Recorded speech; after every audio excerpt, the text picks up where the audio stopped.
Don't forget to like and subscribe. Welcome back po sa Agri sa Agri. Ngayong episode, tatalakayan naman po natin ang aquaponics. Of course, kasama natin ang expert. Dumayo pa tayo dito sa Barangay Kawit, Taal, Batangas. Kasama natin si Sir Ren. Sir Ren, thank you for accepting my invitation. Ano po pangalan ng company ninyo? Our company is AGGT EDEC Enterprises Incorporated po. Ayan. So ano pong ino-offer na services and products ng inyong company? Bali, ang company po namin ay nag-o-offer po ng aquaponics materials para po sa ating mga aquaponics enthusiasts within the Philippines. And also, may other product po kami na wood plastic composite para po sa mga construction company and other po. Ayan. So, ngayong araw po, ngayong episode natin ay i-demonstrate po natin or ipapakita natin ang isang model setup ng basic aquaponics na maliit na sistema. Dalawa po yung ipapakita natin ngayon. Ito po yung isa sa maliit, no? Baka may pwede pang mas maliit dito, depende na sa inyo kung gusto nyo i-DIY. But for demonstration purposes, meron tayong Model 1, which is, ito yung grow out. Sa ngayon, maliit pa, i-close up pa natin. Ngayon pa lang nag-germinate, lumalaki. Ano yung nakatanim dito? Romaine lettuce po. Romaine lettuce. Pwede. Tapos yung sa ilalim, nandyan na po yung ating tab for aquaculture. Yan. So, ganyang kaliit. Pwede kayo, siyempre, mag-alaga ng crayfish, mag-alaga ng hito, tilapia, kung ano-ano pa. Basically, mas importante malaman natin sa ganitong sistema, mas applicable ang freshwater aquaculture. At syempre ito, very lush. Nakikita ko, naaamoy ko na rin ang Thai basil or basil. Sweet basil. Yan. At meron tayong lettuces dito. Ano ba itong klaseng? Black Behe Pechay po. Ayan. We have Pechay, also kangkong, may kamatis, at ano pa nakatanim dito? We also germinated here romaine lettuce.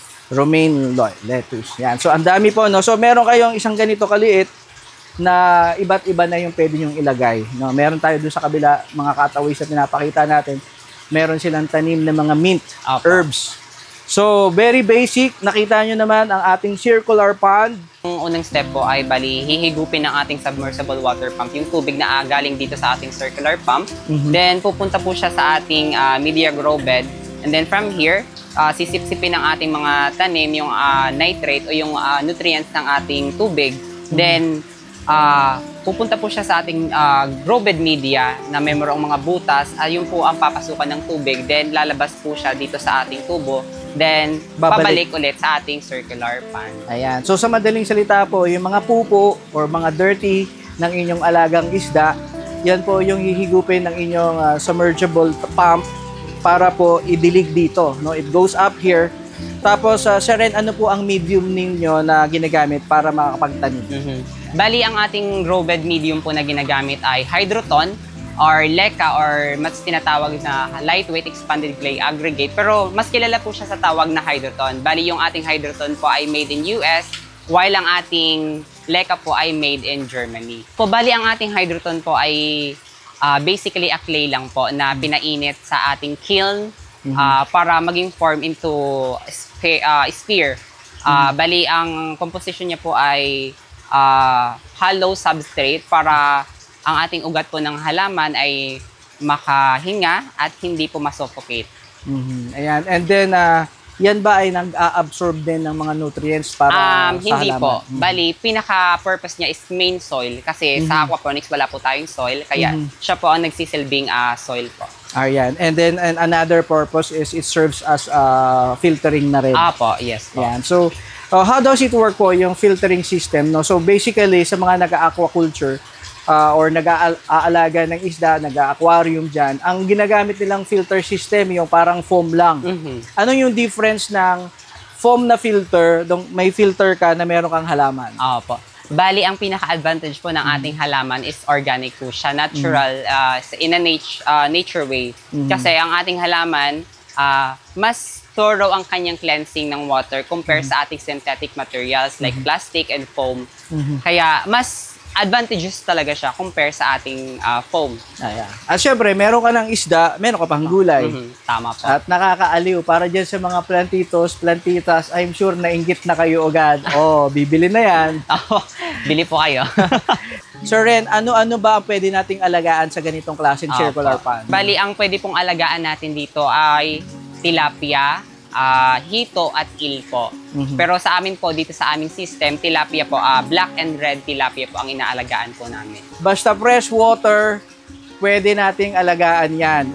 Kahit na yung inyong gapi, yung inyong molly, yung mga nag-ornamental fish, pwede rin yung koi ninyo, no? So, imagine yung inyong concrete pad, pwede nyong isipon, higupin yon using your submersible pump.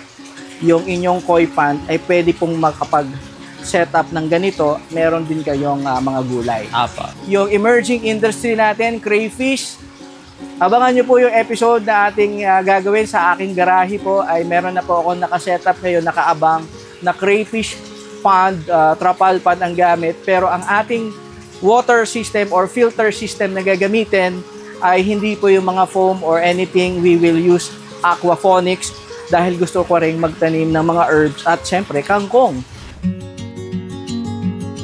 So for demonstration purposes, ito po yung ating mga hydrotons sa setup natin, yung maliit na version. Ito na po yung parang grow out beds ninyo. Yes po. Yan. So hydroton lang ibang wala na tayo ibang ginamit. Wala na po, wala. Mga ilang kilo to? For this, mga 25 kilos. 25 kilos na ito. Tapos isinabog nyo na lang yung mga buto. Opo, i-scatter lang po dyan, then tutubo na Tutubo po yan. na siya. So nakikita nyo po sa mga close-up shots natin, yung mga maliliit na tumutubo dyan. Ano pong tinanim nyo dito? Ito po ay mga romaine lettuce po. Romaine lettuce. So nakikita nyo po na tumutubo na sila. So it doesn't mean pagka kahit na malalaki yan, wag po kayo mag-alala. Pag sinabog nyo yung inyong mga seeds, tutubo pa rin po sila dyan.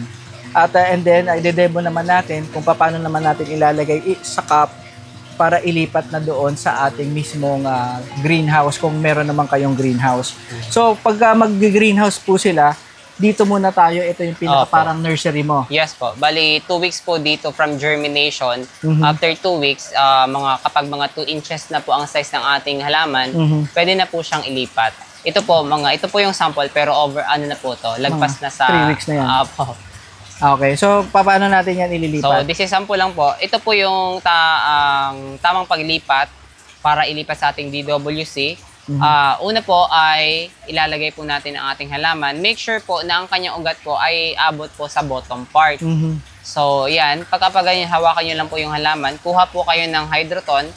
Ilalagay nyo lang po dyan. Hanggang sa mapuno po ang ating cup. Then, kapag ganyan po, okay na po. Ready to lipat na po siya. Yan. So, kailangan ba nasa gitna?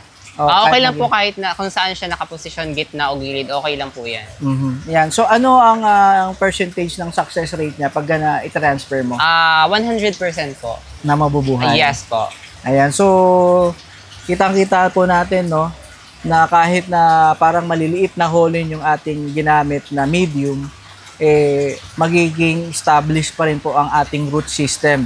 Kasi yung roots po niyan lalabas din naman. Yes po, kasi may butas po ang ating cup. So parang yung pinaka-hydroton mo is yung para... Soil po. Para protection na din po kapag mahangin, hindi po siya mabubuwal. So medyo mabigat siya ng onte. Yes po. And then ang kagandahan dito is pagka itinanim nyo na sila doon sa inyong mismong greenhouse, yung ano ba ang tawag doon? DWC. Ayan. At pag nilagay natin doon, stable na siya doon, hahayaan nyo na lang. Yes, tapos, i-harvest nyo, maiiwan yung substrate natin or medium. Pwede nyo na lang ulit gamitin. So, ito ba pagkabili nyo sa ating platform or pag naibili na nila ito, may kailangan pa bang preparation for this? Pwede po nilang hugasan kapag may mga part kasi na natatanggal yung surface niya, kaya nagiging parang mumog. Pwede po nilang hugasan. Parang banlaw lang? Banlawan lang po. I-rinse lang nyo po. So, hindi na nila kailangang sterilize? Hindi na pagkabili, rinse and use. Opo. Right away. At continuous na po. Mga ilang taon ba ito tumatagal? Umaabot po siya ng decade po. Based on our experience, gamit na po namin ito since 2015 pa po. At nakikita nyo naman po na gamit pa rin po namin siya up until now. Pinaka-disadvantage naman po niya ay yung paglilinis. Nililinis po ito once a month. Pero medyo madami po kasi ang ating hydroton. Mabigat po siya, tapos ang dumi niya po ay nasa ilalim, kaya medyo matagal po ang paglilinis. Pero once a month lang naman po. Once a month. So, bakit kailangan natin linisin? Kasi kapag po ang tinanim po natin dyan ay yung mga malalaki po ang ugat, gaya po ng kamatis, talong, okra, malalago po ang ugat niya. So, kapag hindi po yun nakuha sa ilalim, mabubulok po yun. Makaka-apekto po yun sa water quality at baka mamatay po yung isda. Bago kayo maglagay ng second batch ninyo, kailangan tanggalin natin yung mga natirang mga ugat at ibang debris sa ilalim para yan po ay hindi maging, kumbaga, ma-ferment o mabulok ng gusto. Ang makaka-apekto naman po doon para dun sa ating mga isda. Yes, Mag-a-ammonia spike kayo. Sobrang-sobra naman. Kaya po ito ginagamit natin as a filter system for aquaculture, para yung nutrients o yung dumi ng isda ma-absorb. Ngayon, yung dumi naman ng ating organic waste ng ugat ng ating mga plants, hindi po yun kayang, wala na po tayong pang-dissolve noon. So, kailangan tatanggalin natin. Yes po.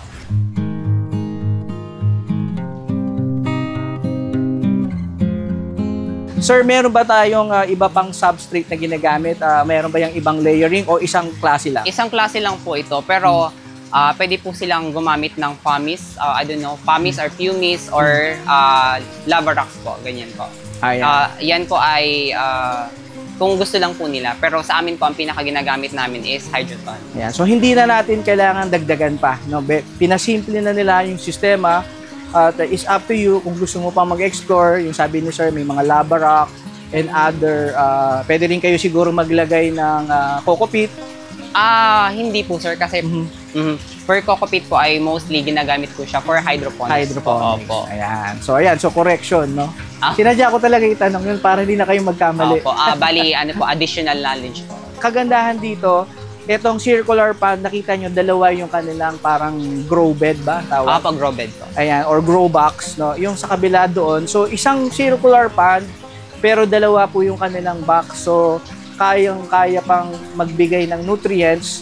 Depende lalo na kung ang ilaga nyo, tilapia or hito, talagang malakas yan magpupo. Opo. Mataas ang kanilang mga mga pagdudumi.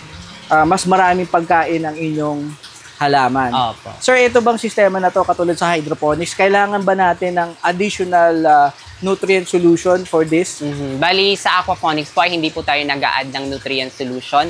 Bali, ang mainly pataba po ng ating mga halaman ay ang pupo po ng ating isda. Kaya less maintenance po siya pagdating sa nutrients. Yan. So, as you can see po, meron po tayong greenhouse dito, no? Mini greenhouse. Para naman dun sa mga mag-aalaga indoors, no, sa kanilang living room, kung gusto nila. Yung iba naman baka sa kanilang bedroom mismo sa tabi. I don't know kung may mag-set up ng ganun. Or maybe sa kanilang garahe na walang sikat ng araw. Ano po yung kailangan nating idagdag? Opo. Bali, ang kailangan lang po nating idagdag ay grow lights po para po mapunan yung kakulangan na sunlight. Yun lang po. Grow lights lang po. Yung grow lights na yun, kailangan ba yan bukas 24/7 or every night lang? Kailangan po siya. Pwede pong bukas kapag bukas siya ng 24/7 kapag gusto po natin na lumaki agad po ating mga tanim. Pero pwede rin po siyang lagyan ng timer para ma-set po ang ating grow lights para hindi rin po mag-overheat ang ating item.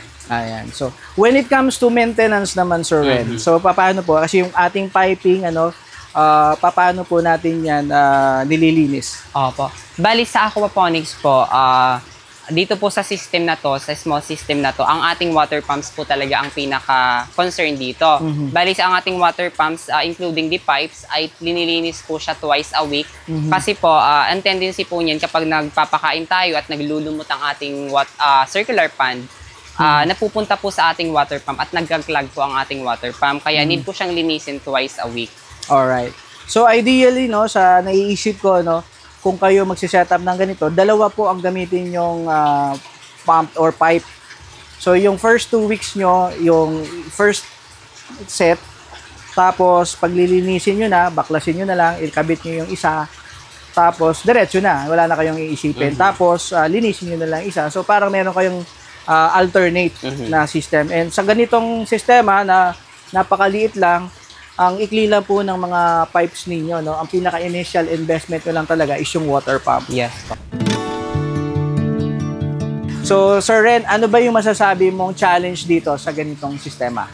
Ang pinaka-challenge po, dalawa po ang challenge natin dyan, bali yung season, kasi kapag tag-init at tag-lamig, meron po tayong tinatanim na mga plants na suited for climate. Like for example, ngayong tag-init po, mainit ang panahon.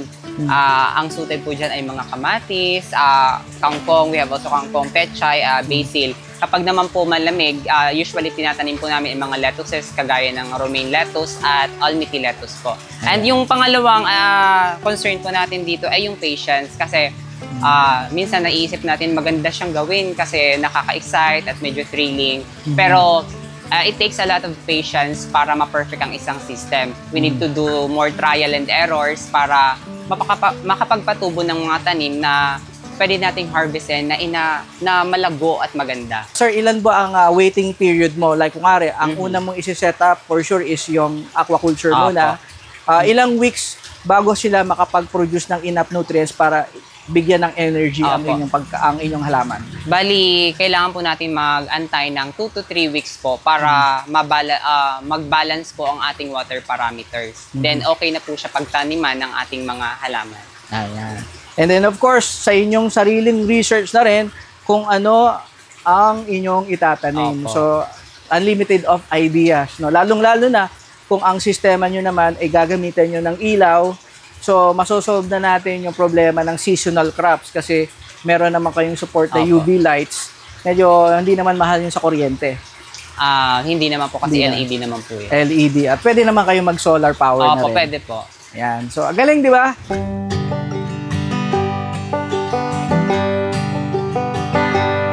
So, ang tanong ng lahat, etong sistema na ganito, isang ganito, magkano tong sistema, including the circular pan and the pumps?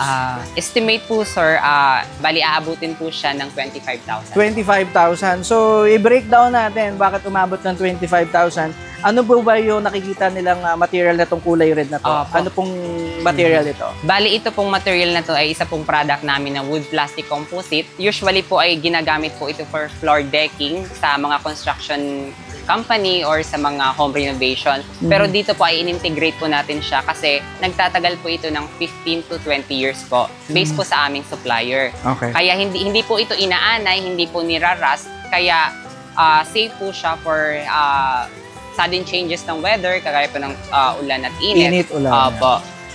So, bali ang per piece po nito ay 920 po ang itong ating composite. Then, ang ating grow bed hydroton ay 150 per kilo po. So, kung sasamahin po lahat, aabutin po talaga siya ng 25,000. So, ito ay 150 pesos per kilo. So, sa ganito kalaki, nakikita nila, estimate natin, mga ilang kilo tong kakailanganin nila? For this one po, aabutin po ito ng 35 kilos. 35 kilograms. Medyo marami-rami. Marami din po. Ayan. So, kayo na mag-compute doon. So, 35. So, kasama na ba sa 25,000 setup yung 35 kilos? Yes, sir. Kasama na po. Included na po lahat ng fittings and accessories. Tataniman na lang nila. Pero ito pong ating setup ay made to order po ito. So, kapag bibili po sila, 2 to 3 weeks po ang waiting time po nito para ma-deliver. At kami na din po ang magdi-deliver. Pwede rin pong per piece ang bilhin nito, yung mga grow bed medium, yung hydroton, at yung fish tank po natin, pwede pong per piece. Meron din po kaming Lazada at Shopee, at pwede rin umorder direct po. Sa aming Facebook account, meron po kaming Viber. Pwede nyo po kaming i-message doon. Let's talk about naman sa ating owner, no? I'm very thankful po ako na nandito tayo ngayon. Pero of course, I feel sad na wala po ang ating mga bossing. Kakaway na lang ako. Nasaan ba silang bansa ngayon? Hello po, Miss Elisa, Sir Eddie. Kaway-kaway po tayo dyan from Germany. Nasa Germany po ang ating mga bossing. Ayan. So, bukod po sa inyong technology, ano pa yung ino-offer nyo para dun sa mga gustong matuto at yung mga bumili na or bibili na hindi pa marunong sa aquaculture or aquaponic system? Nag-o-offer po kami ng assistance through walk-in or customer service online po. Lahat po ng interesado, mapa-estudyante, aquaponics enthusiast, aquaculture enthusiast, welcome po kayong mag-walk-in sa aming demo farm dito po sa Taal, Batangas. There you go, kompleto sa Ricardo's basic setup, nakakabilib At syempre sa mga plantitas dyan o yung mga nag-hydroponics na I'm sure curious din kayo kung gusto nyo subukan. Nandito na po ang ating credible supplier. Again, binabalaan po natin, malalaglag ako. Binabalaan po natin, no, mag-iingat po kayo sa mga peking, seller online.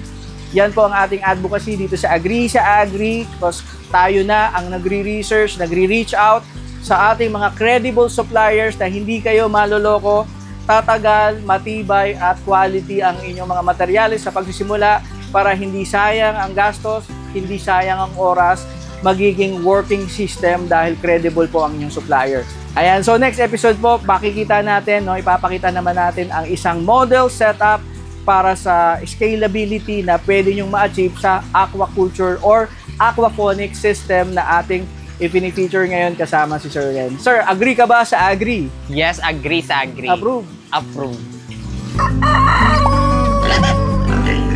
Don't forget to like and subscribe.